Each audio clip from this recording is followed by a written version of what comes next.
世界のジャパンチャンネルへようこそ。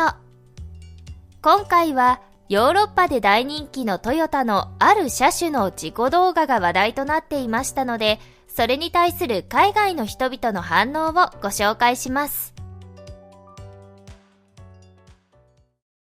世界のトヨタの呼び声高い日本が世界に誇る自動車メーカーのトヨタ。2022年のトヨタグループ全体の販売台数は1048万台で、3年連続で世界1位の座についている日本最大のグローバル企業です。数多く展開している車種の中でも特に人気なのがヤリス。2022年1月から12月の年間乗用車販売台数においてヤリスが1位を獲得。3年連続販売台数1位に輝くトヨタの大ヒット車種です。ヤリスは2020年2月に発売されたまだまだ新しい車種ですが、コンパクトカーとして人気を誇ったヴィッツの後継車としてフルモデルチェンジし、海外ネーミングが採用された車種。実は海外では1999年からヴィッツではなくヤリスの名前で販売されており、ヨーロッパなどでは20年以上知名度のある名前なんです。2020年に登場した新モデルはあらゆる機能がワンランク上で、総合的にバランスよく仕上げられたモデルとして海外でも高い評価を得ており、特にヨーロッパでは2021年1月の新車販売でフォルクスワーゲンやプジョーといったライバルを超えてトップに躍り出ました。月間とはいえヨーロッパの販売台数でトップに立つのはトヨタ車としても初めてで、それはつまり日本車としても初の快挙。日本で外国車がトップ販売数になるのと同じと考えると、どれだけすごいことかわかりますね。ヤリスはその年を代表する1台に贈られるヨーロッパカーオブザイヤー2021を受賞。イギリスでも GR ヤリスがカーオブザイヤーを受賞しています。ヤリスはそれだけ欧州で認められた車なんです。そんなヤリスとイギリスの高級車の接触事故の動画が海外で話題になっていました。イギリスの地方都市にある環状交差点で後方からヤリスを追い越そうとした大型 SUV ランドローバーディスカバリーがヤリスに接触。ヤリスに乗り上げたランドローバーが横転し、ひっくり返ってしまいました。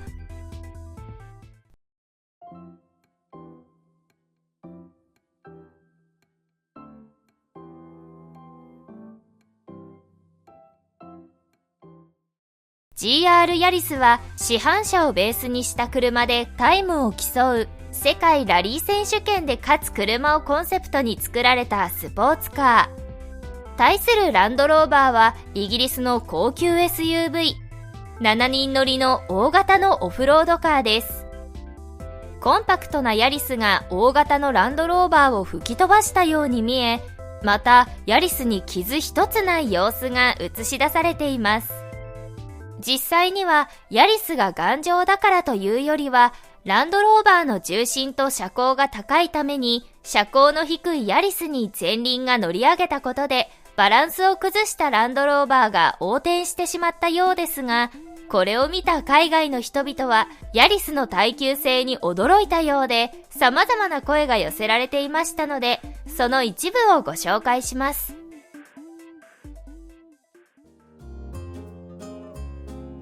海外の反応。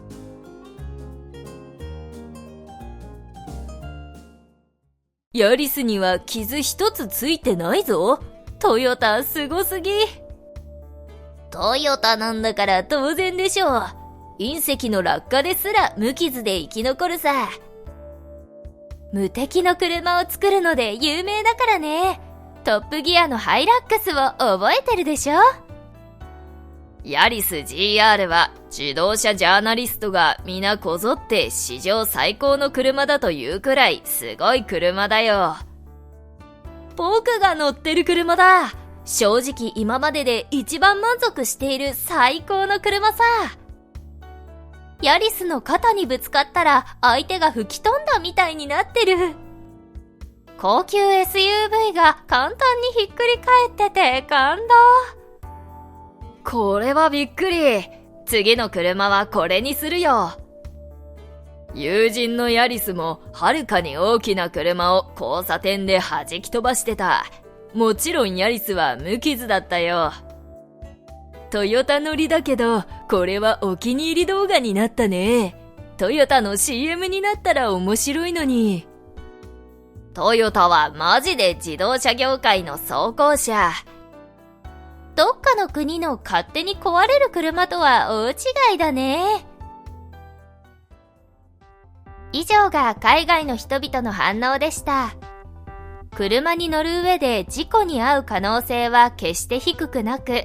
自分が安全運転に努めていても、今回のような事故に巻き込まれることはあります。万が一事故に遭った場合でも、自分や同乗者をできるだけ守りたいものですよね。最新の車は事故を未然に防ぐための機能が充実しており、自動ブレーキ機能やハンドルアシスト機能など、事故を未然に防ぐための安全機能もたくさん搭載されていますが、人が運転している以上 100% 事故を防ぐのは不可能。そのため万が一事故に遭遇した時にも、できるだけ危険が及ばないように事故に強い車を選ぶことが大切です。事故に強いと聞くと壊れない車をイメージしがちですが、実は事故に強いためにはクラッシャブルゾーンが確保されていることが重要。クラッシャブルゾーンとは、衝突の際壊すべきところを壊すようにあえて設計し、乗員がいるところに衝撃が届かないようにされている空間のこと。衝突時に車自体は破損しますが、乗っている人にダメージが少なくて済むようにされているんです。逆に海外で事故に強い車とは、頑丈で強度のある車を指します。外国車の場合は車体を潰すのではなく、できるだけ形状をとどめたまま衝撃を吸収できるように設計されています。これは日本と海外の道路事情の違いが関係していて、時速 100km が制限速度である日本と、時速 200km で走り続けることも珍しくない海外。海外では速度が速いため、衝撃を吸収するだけでは事故に強い車とは言えないのです。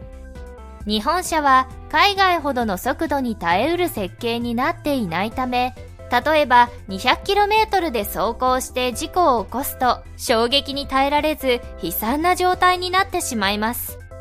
つまり、事故に強い丈夫な車という意味では、外国車の方が安全と言えますね。外国車と比べると丈夫ではないとも言える日本車ですが、何をしても壊れないと言われた伝説の車がありました。それがトヨタのハイラックス。1968年に誕生したピックアップトラックハイラックスは、日本では2004年に6代目モデルのモデルチェンジと同時に販売終了し、その後は生産拠点を海外に移し販売されています。ハイスピードが出せて頑丈なことから、紛争地域の武装勢力が重火器を乗せるのにハイラックスを利用することも多く、1987年に起こったチャド内戦後期の紛争の際、チャド政府軍と反政府勢力のどちらもがトヨタのハイラックスやランドクルーザーを改造して使用したことから、トヨタ戦争と呼ばれたこともありました。そんなハイラックスの耐久性を調べようと、2003年イギリスの人気自動車番組トップギアによってハイラックスの耐久性を実験するテスト企画が放送。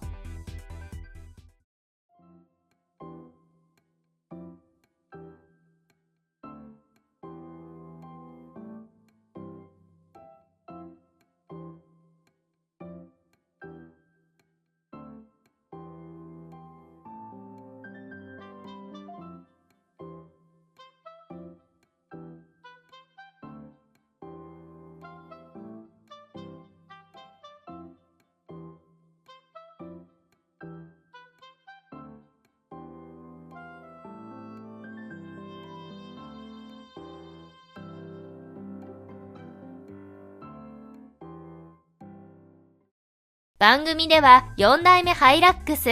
中古車ですでに30万キロメートル走っているものを購入。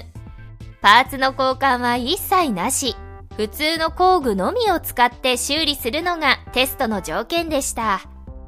そのハイラックスを市街地でわざと荒っぽく運転し、石の壁にぶつけたり階段を下ったり、道路脇の木に衝突させてボンネットをへこませたりとやりたい放題。さらには海岸へ向かい、ハイラックスを水没させてしまいます。それを引き上げ、一般家庭にあるようなごく簡単な工具で修理。するとなんとエンジンがかかり、運転できる状態に戻ったのです。この番組でおなじみの無茶ぶりジャーナリストジェレミーは大興奮。さらに過酷なテストを実施します。ハイラックスを木の小屋に衝突させ、上からトレーラーハウスを落とし、しまいには火をつけてしまいました。さらに解体予定のビルの屋上にハイラックスを置き、ビルごと爆破。掘り出した車は当然ボロボロのぺしゃんこですが、工具で修理してみると見事にエンジンがかかり、自走することができたのです。2021年には海外の YouTuber が約3000メートルからハイラックスを落としてみたというとんでも実験を行い、その結果、ハイラックスは150メートルの高さからの落下にはかろうじて原型を保てるものの、3000メートルからの落下はぺしゃんこになっていました。